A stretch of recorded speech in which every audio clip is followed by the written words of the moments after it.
মাত্র 10 মিনিটে তৈরি করুন দারুণ সুস্বাদু এই রেসিপি। গরমের দুপুরে ভাতের সাথে খেয়ে তৃপ্তি পাবেন।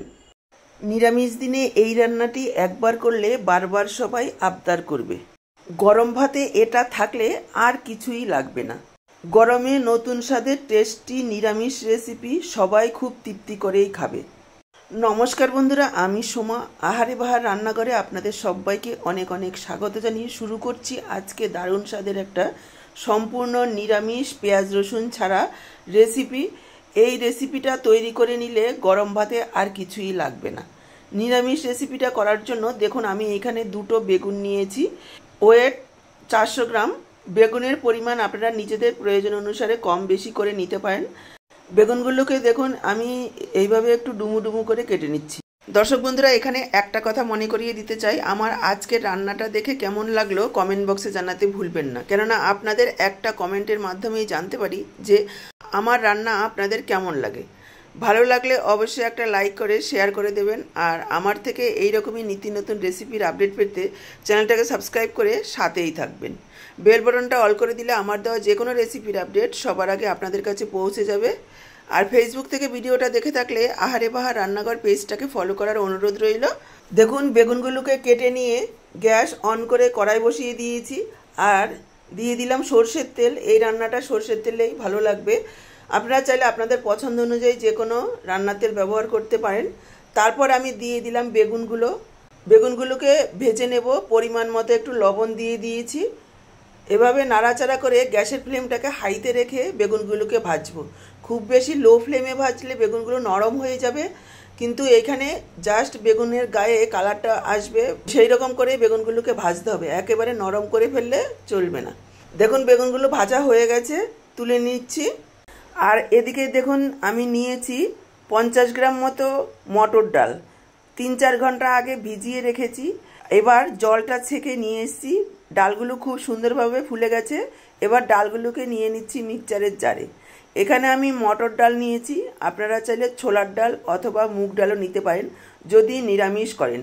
আর যারা মুসুর ডাল খেতে ভালোবাসেন তারা মুসুর ডাল দিয়েও করতে পারবেন, তাতেও ভালো লাগবে খেতে। এবার ডালের মধ্যে দিয়ে দিলাম 1 ইঞ্চি আদা এইভাবে টুকরো করে, পরিমাণ মতো লবণ, আর দিয়ে দিলাম একটু জল। ডালটাকে পেস্ট করে নেব, তবে খুব বেশি পাতলা করে পেস্ট করলে হবে না, একটু শুকনো করে পেস্ট করে নেওয়ার চেষ্টা করবেন। সাথে দিয়ে দিচ্ছি 1 চা চামচ চিনি। চিনিটা এই সময় দিয়ে দিলে মিহি হয়ে পেস্ট হয়ে যাবে, একেবারে ডালের সাথে মিশে যাবে। আর চিনিটা দেওয়ার কারণে খেতে ভীষণই ভালো হবে। তারপর দেখুন ডালটাকে এইভাবে পেস্ট করে বাটিতে ঢেলে নিলাম। এখানে আর কিছু দেওয়ার নেই, সব কিছুই অলরেডি আমি দিয়ে দিয়েছি। বেগুন তুলে নিয়ে ওই কড়াতে আরও কিছুটা তেল দিয়ে দিলাম আর দিয়ে দিচ্ছি ডালগুলো বড়া ভেজে নেব। এইভাবে একটু আমি মিডিয়াম সাইজের করে ভাজছি। আপনারা চাইলে একটু বড় করেও ভাজতে পারেন বা ছোট করেও ভাজতে পারেন। গ্যাসের ফ্লেমটাকে মিডিয়ামে রেখে একেবারে লালচে করে ভেজে নিতে হবে। দেওয়ার পর 1 মিনিট মতন একটু অপেক্ষা করব। তারপর এইভাবে উল্টে পাল্টে লালচে করে বড়াগুলোকে ভেজে নেব। দেখুন বড়াগুলো ভাজা হয়ে গেছে, তুলে নিলাম। বড়াগুলো ভাজা হতে হতে এদিকে আমি আরও একটা মশলা তৈরি করে নিয়েছি। দেখুন একটা মিক্সচারের জারে নিয়ে নিলাম 1.5 টেবিল চামচ পোস্ত আর 1.5 টেবিল চামচ হলুদ সর্ষে একটু শুকনো গুঁড়ো করে নিয়েছি, এতে করে পেস্টটা ভালো হবে। তারপর এখানে যোগ করে দিচ্ছি পরিমাণ মতো একটু লবণ। পুরো তরকারিতে যা লবণ লাগবে আমি এখানে দিয়ে দিয়েছি। আর দিয়ে দিলাম 1.5 চা চামচ চিনি, 1 ইঞ্চি আদা, একটু জল। তারপর একটা মিহি পেস্ট তৈরি করে নিয়েছি দেখুন। এবার কড়াতে আরও কিছুটা সর্ষের তেল দিয়ে দিলাম 1 চা চামচ 5 ফোড়ন। কয়েক সেকেন্ডের জন্য ভেজে নিয়ে পেস্ট করে রাখা সর্ষে পোস্তটা দিয়ে দিলাম। এখানে আমি হলুদ সর্ষে আর পোস্ত দিয়েছি। আপনারা চাইলে শুধু পোস্ত দিয়েও করতে পারেন, আবার চাইলে শুধু সর্ষে দিয়েও করতে পারেন, আবার চাইলে কালো সর্ষেও যোগ করতে পারেন, তাতেও ভালো লাগবে খেতে। এবার জাস্ট কয়েক সেকেন্ড এভাবে একটু নাড়াচাড়া করে নেব, খুব বেশি কষানোর প্রয়োজন নেই। নাড়াচাড়া করে নিয়ে এখানে ভেজে রাখা বেগুন আর বড়ি দিয়ে দিলাম। একসঙ্গে নাড়াচাড়া করে নিচ্ছি, একটু মশলার সাথে মিশিয়ে নিয়ে এখানে দিয়ে দেব জল। জলটা এখানে অবশ্যই ফুটন্ত গরম জল যোগ করবেন। আমি এখানে প্রায় 2 কাপ পরিমাণ জল দিয়ে দিচ্ছি, যেহেতু বড়া রয়েছে ঝোল অনেকটাই টেনে নেবে।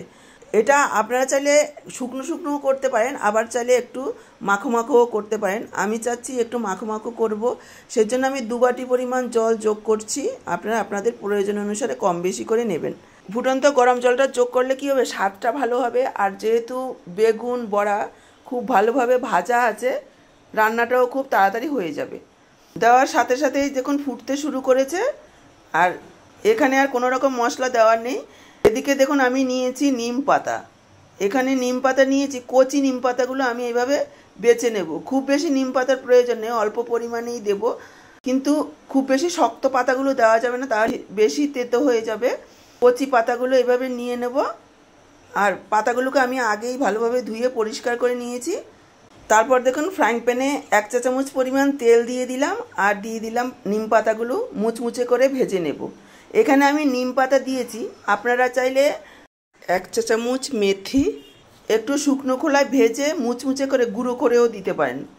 সামান্য পরিমাণে দিলেও চলবে, আবার চাইলে উচ্ছে ভেজেও দিতে পারেন। অনেক সময় আমাদের ঘরে উচ্ছে নিম পাতা থাকে না, তখন ওইভাবে মেথি দিয়েও করা যাবে, কোনো রকম অসুবিধা হবে না। দেখুন কথা বলতে বলতে নিম পাতাগুলো ভাজা হয়ে গেছে। এবার আমি এই ফুটন্ত ঝোলের মধ্যে দিয়ে দেবো আর মিশিয়ে নেব। এই সময় আপনারা লবণ চিনিটা চেক করে নেবেন, স্বাদ অনুযায়ী দিয়ে দেবেন। তৈরি হয়ে গেল আমাদের বেগুন বড়ির শুক্তো। একেবারে অল্প সময়ে অল্প উপকরণের দারুণ খেতে হয়। গরমের দুপুরে এই রকম শুক্তো তৈরি করে নিলে এক পদ দিয়েই খাওয়া হয়ে যাবে। একেবারে কম তেল মশলায় খেয়েও সবাই তৃপ্তি পাবে। আর এখানে আমি দিয়ে দিলাম 1 চা চামচ ঘি। ঘি যদি থাকে অবশ্যই একটু দেওয়ার চেষ্টা করবেন, খেতে ভালো লাগবে। আরও একবার মিশিয়ে নিচ্ছি। ব্যাস তৈরি হয়ে গেলে এবার গ্যাসটাকে অফ করে দেব আর গরম গরম সার্ভ করব। এখানে ঠান্ডা হওয়ার সাথে সাথে আরও একটু শুকনো হয়ে যাবে, যেহেতু বড়া দেওয়া রয়েছে, ঝোল অনেকটাই টেনে নেবে। সেটা বুঝে আপনারা প্রথমেই জলটা যোগ করবেন। যদি একটু ঝোল ঝোল রাখতে চান, তাহলে যদি অল্প পরিমাণে জল যোগ করা হয়, পরে জল দিলে কিন্তু সেটা আর খেতে ভালো লাগবে না। সেজন্য প্রথমেই জলটা সেই পরিমাণে যোগ করে দিতে হবে। আজকের পুরো ভিডিওটা দেখে কেমন লাগলো কমেন্ট বক্সে জানাতে ভুলবেন না। ভালো লাগলে লাইক, শেয়ার আর সাবস্ক্রাইব করে সাথেই থাকবেন। আজকে এই পর্যন্ত, আবার দেখা হবে এইরকমই নতুন কোনো রেসিপির সাথে। সবাই ভালো থাকুন, সুস্থ থাকুন। আপনাদের সবার সুস্থতা কামনা করে এখানেই শেষ করছি। সবাইকে অসংখ্য অসংখ্য ধন্যবাদ।